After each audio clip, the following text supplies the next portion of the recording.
Hello friends, আজ হচ্ছে শিবরাত্রি আর আজকের ব্লগটা শুরু করলাম গঙ্গা স্নান দিয়ে। শিবরাত্রিতে গঙ্গা স্নান আমি করি না কখনো, কিন্তু বহরমপুরেই ছিলাম একটা অনুষ্ঠান উপলক্ষে, সেই জন্য কিন্তু ভাবলাম যে গঙ্গা স্নান করেই ভোলানাথের মাথায় জল ঢালবো। ছিলাম আমরা মেজো মামিমার বাড়িতে, সেখান থেকেই গঙ্গা স্নান করতে চলে এসেছি। আর স্নান করা কিন্তু হয়ে গেছে। তারপরে কিন্তু দেখো মা গঙ্গাকে একটু পুজো দিতে হয়, তো দেওয়া হচ্ছে। দেখো সিঁদুর দিয়ে 5টা দাগ দিয়ে দিলাম, তারপরে পান পাতা দিলাম, বেলপাতা দিলাম, ফল দিলাম, ফুল দিলাম, আর একটু বাতাসা দিলাম, আর একটা কয়েন দিলাম। ধূপকাঠি ধরিয়ে প্রণাম করে নিলাম। গঙ্গা স্নান যারাই করতে যায় কম বেশি মানুষ এটা কিন্তু করেই থাকে। শিবরাত্রির দিন দিনের বেলা কিন্তু অনেকেই শিবের মাথায় জল ঢেলেছে। ওখানে কিন্তু শিবের মন্দির ছিল, মনে করলে কিন্তু জল ঢালা হতো।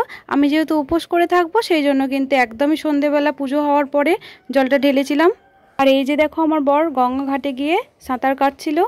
সাঁতারটা মোটামুটি কাটাই হয়ে গেছিলো, দেখা মাত্রই কিন্তু আমি ফোনটা তুলে ধরেছিলাম যে ভিডিও করব বলে।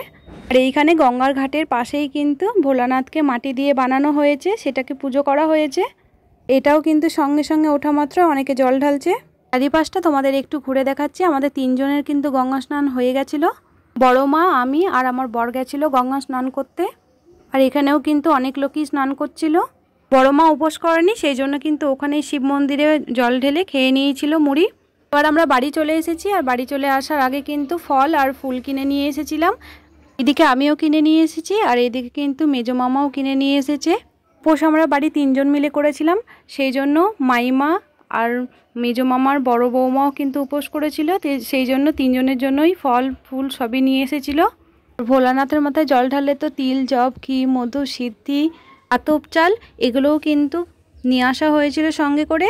7 রকমের ফল, মিষ্টি, বেলপাতা, আকন্দ, ধুতুরা, গেঁদা, আকন্দ ফল আর বেল, আকন্দর মালা এগুলোও কিন্তু নিয়ে আসা হয়েছিল। মন্দিরটা একদমই কাছে ছিল, বাড়ি থেকে বেরিয়ে বেরিয়ে সামনেই মন্দির ছিল, সেটা দুর্গা মন্দির ছিল। দুর্গা মন্দিরের পাশেই কিন্তু ভোলানাথকে প্রতিষ্ঠা করা হয়েছিল। প্রতিষ্ঠা করা শিবলিঙ্গ আছে মন্দিরের পাশে, তবুও কিন্তু শিব পার্বতীর পুজো হয়েছিল। মন্দিরের ভেতরেও কিন্তু সব জোগাড় কমপ্লিট হয়ে গেছে। ফল কেটে নেওয়া হয়েছে, ভুজি সাজানো হয়েছে, এইদিকে ফুলও রেডি করে নেওয়া হয়েছে পুজোর জন্য। ভোগের জন্য কিন্তু খিচুড়ি রান্না করা হয়েছিল, 5 রকমের ভাজা আর 5 মেশালি তরকারি করা হয়েছিল। চাটনি, পায়েস, মিষ্টি, লুচি সব কিছুই কিন্তু করা হয়েছিল। সব কিছুই ব্যবস্থা হয়ে গেছিল। এবার কিন্তু পুজোয় বসে গেছে।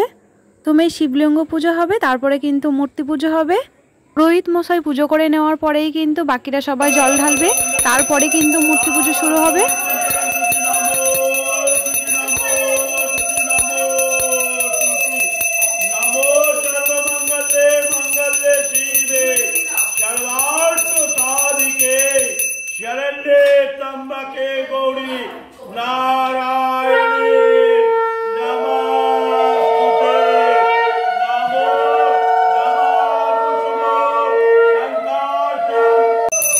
কিন্তু এখানে কমপ্লিট হয়ে গেল।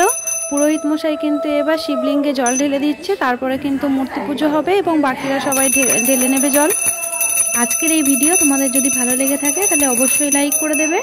চ্যানেলটিতে নতুন বন্ধু হয়ে থাকলে সাবস্ক্রাইব করবার অনুরোধ রইল। পুরোহিত মশাই পুজো করে নেওয়ার পর একে একে কিন্তু সবাই মিলে জল ঢেলে নিয়েছিলাম। এবার মূর্তি পুজো শুরু হবে। ভোলানাথ আর পার্বতীর একসঙ্গে পুজো করা হবে। পুজোর জন্য যা যা লাগে সব কিন্তু মোটামুটি ব্যবস্থা করা হয়ে গেছে। আর এখানে দেখো থালা বাটিতে ভোগ সাজানো হয়ে গেছে, সঙ্গে মিষ্টি ছিল, আরও অনেকেই ছিল যে যার মতো করে পুজো দিয়েছে। ভিডিওটা আমার বানানো ছিল, কিন্তু এডিট করতে আমার অনেকটাই দেরি হয়ে গেছে, সেই জন্য কিন্তু ভিডিওটা আমি ছাড়তে পারিনি সময় মতো। বেশ কিছুদিন ধরে আমার ভিডিও দেওয়া হচ্ছে না, এবার কিন্তু একটা একটা করে আবার ভিডিও দিতে লাগবো।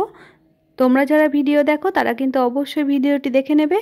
আশা করছি তোমাদের ভিডিওটি খুবই ভালো লাগবে। এইদিকে তো শিবরাত্রির পুজো শুরু হয়ে গেছে, এবার আরতি হবে, তোমাদের একটু দেখাচ্ছি আরতিটা।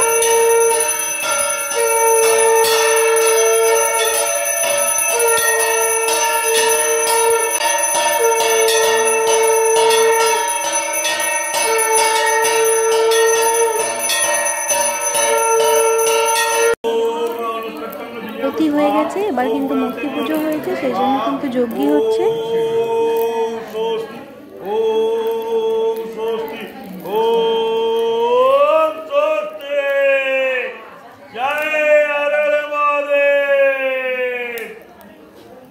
রাত অনেক হয়ে গেছে, 9:30 বেজে গেছে।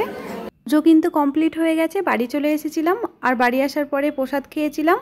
মেজো মামিমার বড় ছেলে মানে সম্পর্কে দাদা হচ্ছে, আমাদের 3 জনের জন্য পরোটা করেছিল এবং আলুর তরকারি করেছিল। খেতে ভীষণ ভালো হয়েছিল। আজকের ভিডিও এই পর্যন্ত। টাটা বন্ধুরা।